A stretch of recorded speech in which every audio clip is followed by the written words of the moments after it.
Hindi recorded channel में आप सभी का स्वागत है। दोस्तों, पूर्वा में संकलित सच्चिदानंद हीरानंद वात्स्यायन अज्ञे की कविता मैंने आहुति बनकर देखा उनके जीवन दर्शन को स्पष्ट करने वाली कविता है। दोस्तों, जीवन में जय पराजय यानी कि हार और जीत दोनों ही लगी रहती हैं और साथ ही साथ जीवन में अवरोधों विषमताओं से ही प्रखरता आती है। यानी कि जीवन में हमारे जितनी ज्यादा कठिनाइयां आएंगी उतनी ही हमारे जीवन में प्रखरता आएगी, हम उतने ही प्रखर होते जाएंगे, निखरते जाएंगे। संसार एक यज्ञ की वेदी जैसा ही है।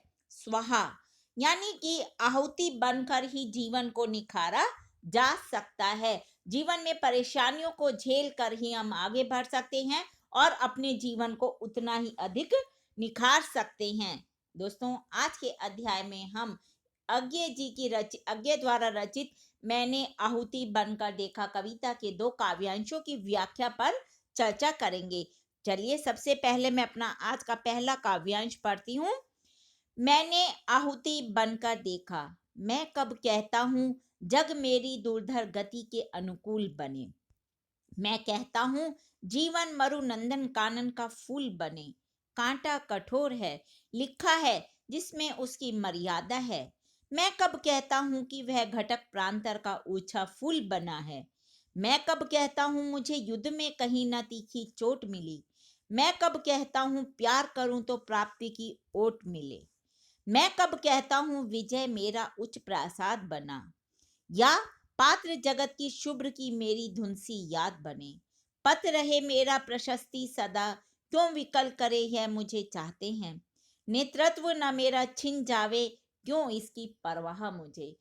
जो अभी हमने काव्यांश पढ़ा, इसमें कवि अज्ञे जी कहते हैं कि जीवन में यदि मुझे परेशानियां नहीं मिलेंगी तो मैं अपने जीवन को कैसे निखार पाऊंगा। तो यानी कि एक तरह से मुझे आहुति तो बनना ही होगा, तभी मेरे जीवन में निखार और प्रखरता आएगी। दोस्तों, अब हम इसका संदर्भ जान लेते हैं प्रसंग अनुसार। जो अभी हमने पंक्तियां पढ़ी है पाठ्यक्रम में, संस्कृत सच्चिदानंद हीरानंद वात्स्यायन अज्ञे द्वारा रचित मैंने आहुति बनकर देखा कविता से ली गई है।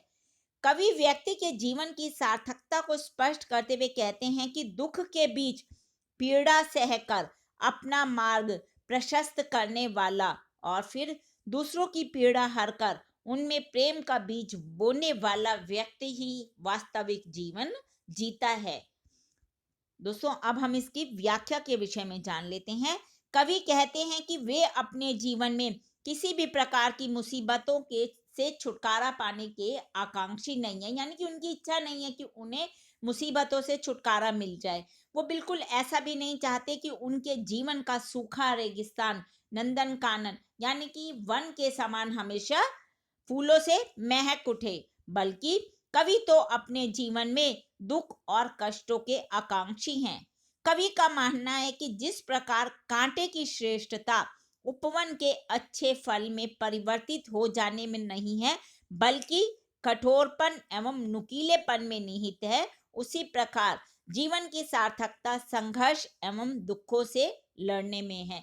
यानी कि दोस्तों, यदि कोई कांटा फूल बन जाएगा तो उसकी सार्थकता तो खत्म हो जाएगी, फिर वो कांटा कैसे रहेगा। उसी प्रकार मनुष्य का जो जीवन है, जीवन का दूसरा नाम है परेशानी, दुख, संघर्ष। उसकी सार्थकता इसी में है। यदि हमें ये सब नहीं मिलेगा तो हमारा जीवन सार्थक कैसे बनेगा। हमें दुखों से लड़ना तो होगा ही। और कवि कहते हैं कि उन्होंने कभी ऐसी इच्छा नहीं की कि वे युद्ध भूमि में जाए और बिना चोट खाए वापस लौट आए, क्योंकि कोई भी जो योद्धा है वो युद्ध भूमि में जाएगा तो उसको चोट तो पहुंचेगी ही, वो बिना चोट के वापस नहीं लौट सकता। और कवि हमेशा अपने प्यार का प्रतिफल भी वापस नहीं चाहते कि वो दुनिया से प्यार करते हैं कि सब उन्हें प्यार करे, ऐसा भी वो नहीं चाहते। और ना ही वे विश्व विजेता बनना चाहते हैं। वे दुनिया के वैभव एवं सुविधाओं के आकांक्षी भी नहीं हैं। कवि अपने जीवन में इतना महान भी नहीं बनना चाहते हैं कि लोग हमेशा उन्हें श्रद्धा की दृष्टि से देखें एवं उन्हें सम्मान एवं आदर के भाव से निहारे। और वो ये भी नहीं चाहते कि जो कार्य वो करते हैं उनकी सदा ही प्रशंसा हो या फिर वो उनकी आलोचना ना हो। कभी भी वो जो भी कार्य करें उनकी प्रशंसा के साथ साथ उसकी आलोचना भी होनी चाहिए, ऐसा कवि चाहते हैं। सफलता एवं श्रेष्ठता से पूर्ण जीवन की भी कवि की कामना नहीं है। कवि की यह भी आकांक्षा नहीं है कि आज जो उन्हें सबका नेतृत्व करने का अवसर प्राप्त हुआ है वह सदा उनके साथ रहे। यानी कि वो ऐसा नहीं चाहते कि वो हमेशा ही सबका नेतृत्व करते रहें और भविष्य में इनसे ये कभी छिने ही नहीं। वास्तव में कवि किसी स्वयं को किसी भी आदर्श स्थिति से बदला हुआ चाहते हैं। यानी कि वो चाहते हैं कि उनके जीवन में भी संघर्षों का आगमन हो और वो संघर्षों को सहते हुए ही आगे बढ़े, जिसकी सामान्यता अधिकांश लोग कामना करते हैं कि उन्हें एक आदर्श स्थिति मिल जाए, कि उनके जीवन में एक सामान्य मनुष्य चाहता है कि जीवन में कभी कोई दुख ना आए, परेशानी ना आए, वो उनका जीवन बिल्कुल सीधे तरीके से चलता रहे। लेकिन कवि ऐसा नहीं चाहते। वो चाहते हैं कि उन्हें हर तरह का अनुभव अपने जीवन में मिले। चलिए दोस्तों, अब हम इसका दूसरा काव्यांश पढ़ते हैं। मैं कहता हूँ मैं बढ़ता जा रहा हूँ, मैं नभ की चोटी हूँ, कुचला भी धूल सा, आंधी सा और उमड़ता हूँ। मेरा जीवन ललकार बना ही असी धार बने, इस निर्माण निर्मरण में पग पग का रुकना ही मेरा वार बने। भव सारा आपको है स्वाहा, सब कुछ तप कर अंगार बने, तेरी बोली सा दुर्निवार, मेरा यह नीरव संसार बने। इसमें वो लोगों को अपने संघर्षों से लड़ने की प्रेरणा देते हैं और कहते हैं कि जो भी हमारी जिंदगी में हमें मिला है उसके साथ हमें उत्साह पूर्वक जूझने की प्रेरणा कवि ने हमें इस काव्यांश के माध्यम से दी है। दोस्तों, संदर्भ में आपको वही लिखना है जो हमने अपने पहले काव्यांश में आपको बताया था। अब हम इसकी व्याख्या जान लेते हैं। कवि धूल से प्रेरणा लेते हुए कहते हैं कि जिस प्रकार धूल लोगों के पैरों तले रूंगने के बाद भी हार नहीं मानती और उल्टे आंधी का रूप धारण कर रौंदने वाले को ही पीड़ा पहुंचाने लगती है, उसी प्रकार मैं भी अपने जीवन के संघर्षों से घबराकर कभी नहीं हारता और आशान्वित उत्साह से आगे ही बढ़ता जा रहा हूँ।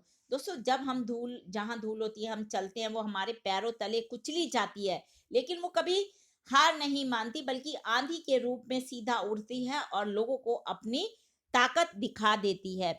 और इसी प्रकार कवि भी चाहते हैं कि वो अपने जीवन को कष्टों को सहते हुए आगे बढ़ते रहे। कहने का भाव है कि मुश्किलों का सामना करके ही सफलता प्राप्त की जा सकती है। कवि की इच्छा है कि उसका संघर्षपूर्ण जीवन चुनौती देने की बात कहे। दोस्तों, जीवन में मिली किस्मत उसके लिए तलवार की धार बनकर सफलता की राह को आसान बना दे और जीवन रूपी कठिन संग्राम में रह रहकर उसका प्रहरी बन जाए।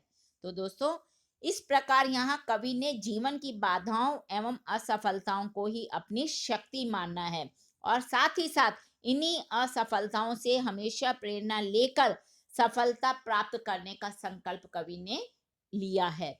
अंततः कवि ईश्वर के प्रति आनंद व्यक्त करते हैं और कहते हैं कि मैं अपनी हार भाग्य सहित अपना सारा संसार ही परमात्मा को समर्पित करता हूँ और मैं चाहता हूँ कि मेरे द्वारा देवता आहुति के रूप में समर्पित की गई सभी वस्तुएं मेरे जीवन रूपी यज्ञ को पूर्ण करने में सहायक बनाएं।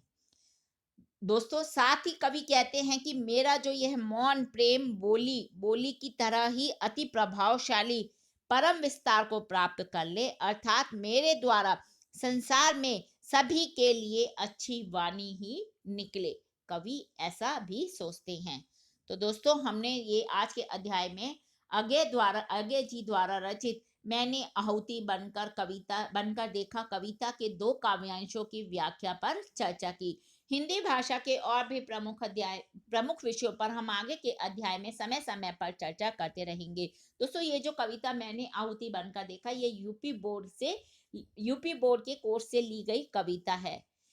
हिंदी भाषा से संबंधित कोई भी प्रश्न आप मुझसे कमेंट बॉक्स में पूछ सकते हैं। मैं शीघ्र ही उसका उत्तर देने की कोशिश करूंगी। धन्यवाद दोस्तों, आपका दिन शुभ हो।